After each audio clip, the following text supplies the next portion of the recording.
दोस्तों नमस्कार। मेरा नाम है अनूप आकाश वर्मा और आप देख रहे हैं the reporter Hindi.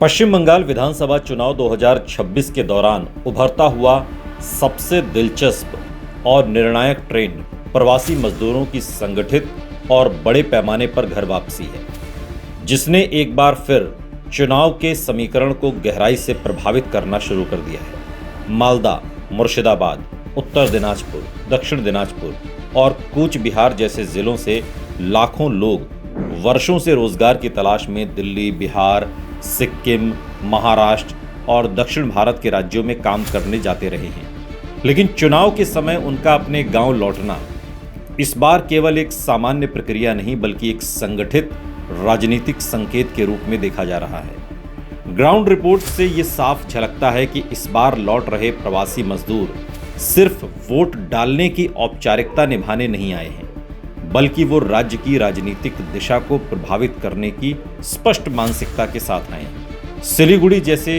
Transit hub पर पहुंचने वाली ट्रेनों की संख्या, बस स्टैंडों पर उमड़ती भीड़ और गांवों में अचानक बढ़ी आबादी इस बात का संकेत दे रही है कि प्रवासी मतदाता इस बार निर्णायक भूमिका निभा सकते हैं।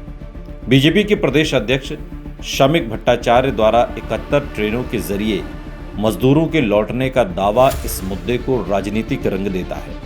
वहीं टीएमसी के नेता अरूप रॉय का ये सवाल कि ये प्रवासी मजदूर हैं या बाहरी मतदाता, इस बात की ओर इशारा करता है कि सत्ताधारी दल इस ट्रेंड को लेकर सतर्क और कुछ हद तक चिंतित भी है। अगर जमीनी हकीकत को गहराई से समझा जाए तो प्रवासी मजदूरों का रुझान एक तरफा नहीं है, बल्कि ये कई परतों में बंटा हुआ दिखाई देता है।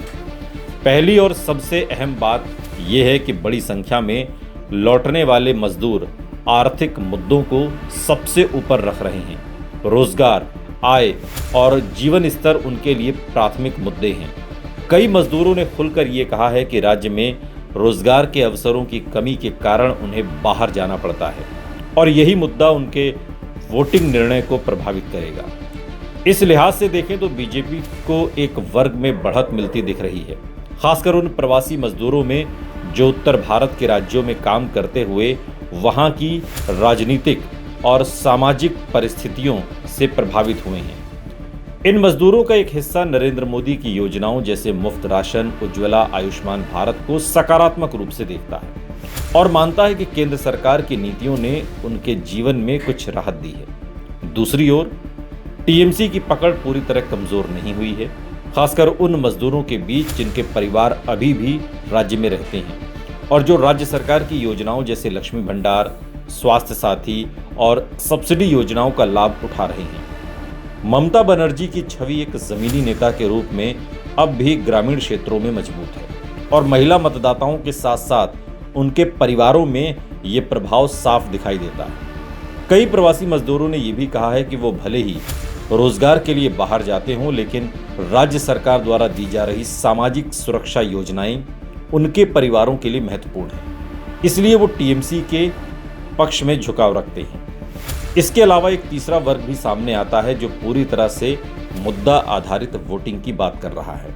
ये वर्ग न तो पूरी तरह बीजेपी के साथ है न टीएमसी के साथ, बल्कि वो उम्मीदवार की छवि, स्थानीय विकास और व्यक्तिगत अनुभवों के आधार पर फैसला कर रहा है। दिलचस्प बात यह है कि इस बार युवा प्रवासी मजदूरों में राजनीतिक जागरूकता पहले की तुलना में अधिक दिखाई दे रही है। सोशल मीडिया, मोबाइल इंटरनेट और विभिन्न राज्यों में काम करने के अनुभव ने उनके नजरिए को व्यापक बना दिया है, जिससे वे अब केवल जाति या परंपरागत निष्ठा के आधार पर वोट नहीं कर रहे, बल्कि तुलना करके निर्णय ले रहे हैं। अगर बिहार विधानसभा चुनाव के दौरान देखे गए पैटर्न से तुलना करें तो वहां भी प्रवासी मजदूरों की वापसी ने चुनावी माहौल को प्रभावित किया था, लेकिन पश्चिम बंगाल में इस बार ये ट्रेंड और ज्यादा संगठित और प्रभावशाली नजर आ रहा है।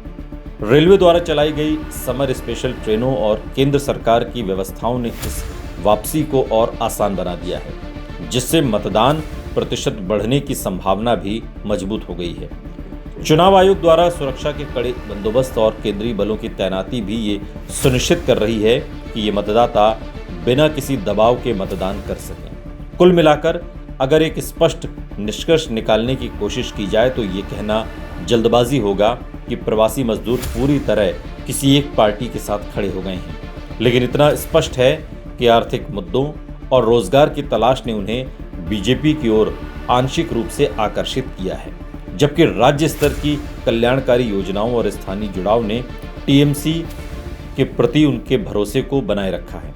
यही वजह है कि इनका वोट इस बार स्विंग फैक्टर की तरह काम कर सकता है, यानी सीट दर सीट परिणाम बदलने की क्षमता रखता है। इसलिए 2026 का पश्चिम बंगाल चुनाव केवल पारंपरिक वोट बैंक पर निर्भर नहीं रहेगा, बल्कि प्रवासी मजदूरों का ये उभरता हुआ वर्ग सत्ता के संतुलन को निर्णायक रूप से प्रभावित कर सकता है। और यही इस चुनाव की सबसे बड़ी जमीनी सच्चाई बनकर सामने आ रही है।